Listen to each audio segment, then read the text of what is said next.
Welcome to this week's special edition of Cooking with Sylv Mac, featuring Pitmaster Trey Sanchez. So, I was in Fort Worth, Texas for our son's promotion ceremony. He made commander in the U.S. Navy, and we were so proud of him.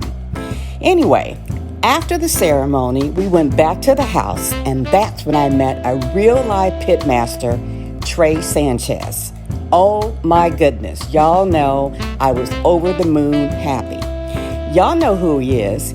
He was actually on television and featured in one of the TV shows on Netflix, Man Fire Food.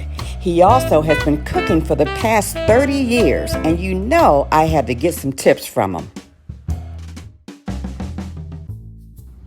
Okay, y'all don't know how excited I am at this particular point because I am talking to a pitmaster, to Trey, and he is giving me tips.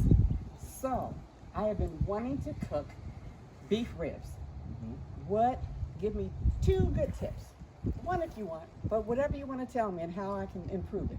I can talk you through the whole thing, really, how I do it. And essentially, a beef rib, and almost anything I cook, beef related, I'm going to treat just like a brisket. Okay. So you got your rack, put a little olive oil, Okay. kosher salt, coarse ground pepper. I do a second layer of a butcher pepper. And the butcher pepper is just even a more coarse Okay. pepper, yeah.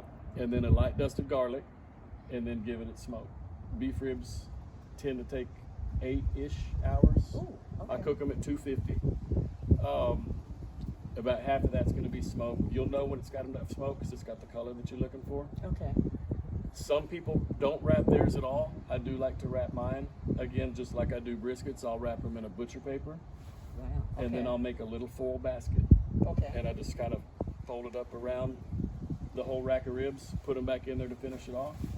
So the foil, what does that do? Because you're making like a little You're going to quasi just say, pan? kind of.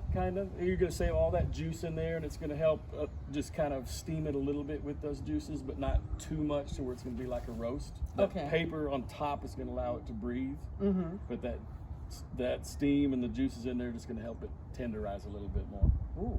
Okay. And that's how I do mine. And what temperature? I cook at 250. 250. And I like hickory. I'm partial to hickory. Ooh, I was about to ask you the next one. Okay, y'all, we have just been given a class. I hope you took notes. If you didn't, I did. So grab your glass of wine, y'all, and let's get to cooking. You can have it, you can drink whatever. And there you have it. Tips from a real live pitmaster. Thanks so much, Trey.